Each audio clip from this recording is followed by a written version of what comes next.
the real 19th president, elected by the people's vote. Authors, Nikki Oldacre with John Bigelow. Based on the true story.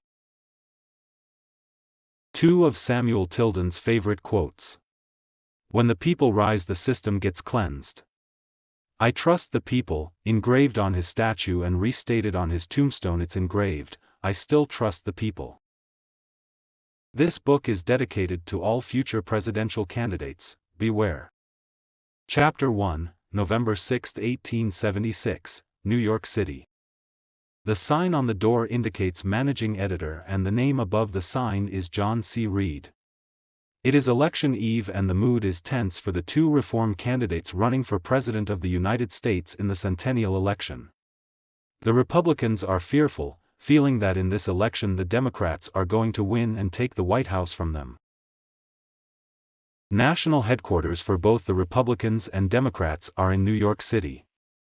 As Reed looks through his office windows at the bustling city street below, he can almost feel the damp and bone-chilling drizzle that is steadily falling from the overcast sky, a typical New England weather event New Yorkers are accustomed to. He thinks to himself, damn dirty Democrats are going to win the White House. A majority of the city dwellers are home with their families hunkered down by their fireplaces, while hundreds of others, that are loyal to both parties, parade around holding up campaign signs. On this election day eve, not one voter, the party leaders on either side or the candidates themselves, suspect that any newspaper editor has any reason or the influence to devise a scheme to hijack the election. However, Reed not only understands the power of the press but has every intention on using it. He knows his paper has credibility enough to pull it off, and he is willing to put his and the newspaper's reputation at risk to confuse voting results. After all, why be a managing editor of the New York Times if you can't wield some of that power and influence when it's important and necessary to do so? The Democratic campaign headquarters, located at the Everett House on 4th and 17th Streets, is a short distance from the Republican headquarters situated in the Fifth Avenue Hotel on 5th Avenue and 23rd Streets. The Democratic nominee is New York Governor Samuel Tilden. He's gained popularity for his reform tactics and the takedown of corrupt Tammany Hall boss William Tweed, who stole millions from the taxpayers before being convicted. Tilden was also responsible for reforming the corrupt canal ring. The Republicans nominated Rutherford B. Hayes. He served as a lawyer for Cincinnati's city solicitor and defended refugee slaves in court. When the Civil War started, Hayes joined the Union Army as an officer, was wounded 5 times, earned a reputation for bravery in combat and promoted to brevet major general. After the war he was elected to Congress, served 1 term, then elected governor of Ohio 3 times. Hayes and most of his supporters were fearful that they were going to lose control of the White House and be blamed for the corruption running rampant in the current Grant administration. They wanted to keep control in the Senate and hoped to win back control from the Democrats in the House. The latest polls show Tilden slightly ahead by a comfortable margin. Many in the country are dismayed with politics after 2 terms of scandals within the Grant administration. The Democrats boast of having over half the country's population and are ready for change. They are convinced if Tilden wins, they will have it. At the present time, not one person realizes or even imagines that in a few days there will be protesting and riots in the streets with bloodshed and anarchy. After all, civil war is still deeply rooted in the minds of millions, having ended just a few short decades ago, and the bloody violence with it. America was still in the midst of healing itself, and last thing anyone wanted on either side was another horrific war. John Reed, as managing editor, continues to analyze and monitor the pre-election results for the New York Times. He spent time in the infamous Libby prison camp and considers himself fortunate to have escaped alive, where an estimated 56,000 prisoners died of disease and malnutrition. As a vocal advocate for Negro equality during the Civil War, he defended the rights of freedom for all men regardless of color. Reed doesn't like any Democrat, and his opposition to Tilden is solely because he is one. Reed knows Tilden and the Northern Democrats were against slavery and wanted reforms in the South, but he knows better than to trust the Southern Democrats. He wants Hayes and the Republicans to run the country, and no one is going to change his mind about that. He's decided he's going to do everything he can to make it happen, even if it means committing fraud. With this final thought, he pauses on the bothersome word fraud and quickly dismisses it from his mind. Steeling his resolve once more, Reed is fully aware he must remain focused. He knows what he must do and realizes he needs the full support of the Republican Party leaders to pull this off. He theorizes, and is fairly confident other media organizations will follow the New York Times lead to question the Tildens' win being shy just one elector's vote needed to secure the presidency. Reed's plan is to distract, confuse and deceive and convince the party leaders that the three states of Louisiana, South Carolina and Florida are key to taking the popular vote win from Tilden. All three states are still under reconstruction with the Republican Grant administration, which in his mind makes his plan plausible. Reed knows it's a career gamble for him but imagines the Republicans will fancy him a hero. He's fully aware Tilden is known as a man of high integrity but surmises he'll go along with any argument to prove to the populace that he exceeded all to expectations to beat Hayes. Reed knows his plan has a few bumps, but as far as he's concerned, the public trust or Article 2 of the U.S. Constitution, Clause 3 will confuse Democrats in Congress. Article 2 of the U.S. Constitution, Clause 3. The electors shall meet in their respective states, and vote by ballot for two persons, of whom one at least shall not be an inhabitant of the same state with themselves. And they shall make a list of all the persons voted for, and of the number of votes for each, which list they shall sign and certify, and transmit sealed to the seat of the government of the United States, directed to the President of the Senate. The President of the Senate shall, in the presence of the Senate and House of Representatives, open all the certificates, and the votes shall then be counted.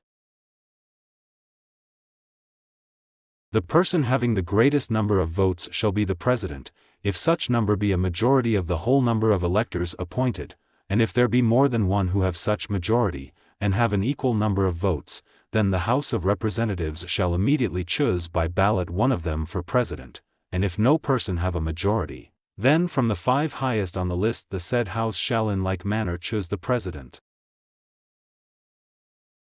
But in choosing the President, the votes shall be taken by states, the representation from each state having one vote. A quorum for this purpose shall consist of a member or members from 2/3 of the states, and a majority of all the states shall be necessary to a choice. In every case, after the choice of the President, the person having the greatest number of votes of the electors shall be the Vice President. But if there should remain 2 or more who have equal votes, the Senate shall choose from them by ballot the Vice President. Reed, now focused, is determined and ready to rock the boat of the American voting system and the people who put their faith in it. He's a writer and editor with great influence, and he knows how to challenge others because he does it daily for a living. He perceives that the words in the U.S. Constitution are just words with great intent to create a system of justice for the people and created by good men. It is his conclusion that these words, just like the men from the past that wrote them, are flawed. Born February 9, 1814, Samuel Jones Tilden was a frail child, and he spent many days during his childhood fighting off colds and fevers. During his on-again off-again recuperating periods, he would spend many hours reading his beloved collection of books. Since his childhood, Tilden was always exceptionally brainy, and analyzing numbers came naturally to him. During his youth he was exposed to many of the leading political leaders of the day because of his father's connections to local, state and federal politicians. President Martin Van Buren was one of Samuel's favorites and a close friend of the Tilden family.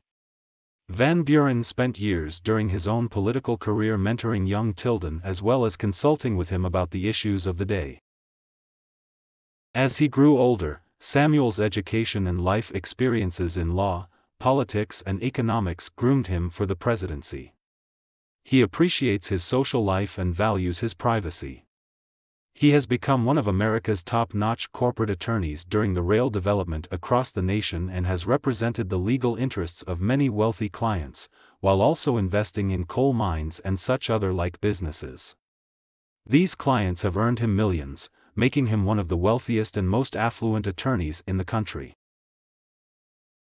The things that Samuel holds most dear in his life is his family, intelligent conversation, riding and owning spirited horses, as well as animals in general, both domestic and wild. Art and rare book collections are his passions, as well as economics, law, writing government policies and political reforms. His skills in these areas, with his honesty, have earned him the public's trust and admiration. Tilden is considered by many of his peers to be the greatest Democrat ever and master of all political strategy. He greatly admires the talents and culture of artists, playwrights and actors for their contributions to the world.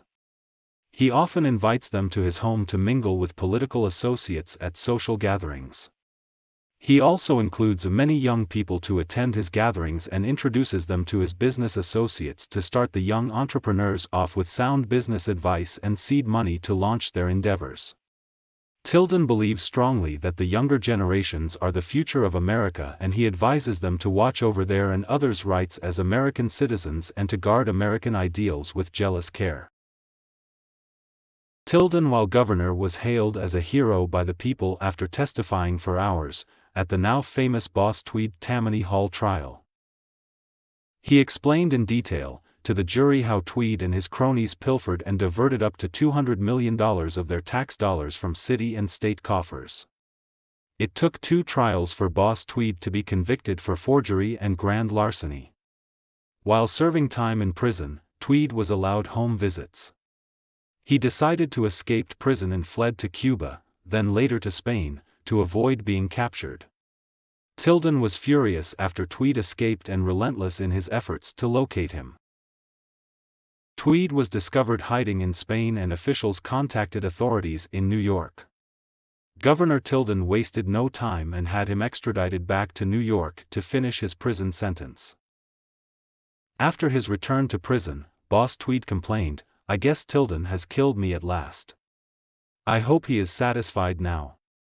Boss Tweed and several of Tammany Democrats created many political enemies for Tilden. They wanted revenge for what they considered a betrayal to their corrupt organization. John Kelly, the newly elected Tammany boss, guaranteed Tilden that if he is nominated over their candidate William Wheeler for the presidency, the reformed Tammany Democrats would stand with him. Less than 2 years after being elected governor of New York, reformer Tilden, at age 62, was nominated unanimously on the second ballot at the Democratic National Convention. John Bigelow, who was a devout Republican with a distinguished career of his own, made a rare move politically and switched parties to support Tilden and became his campaign manager.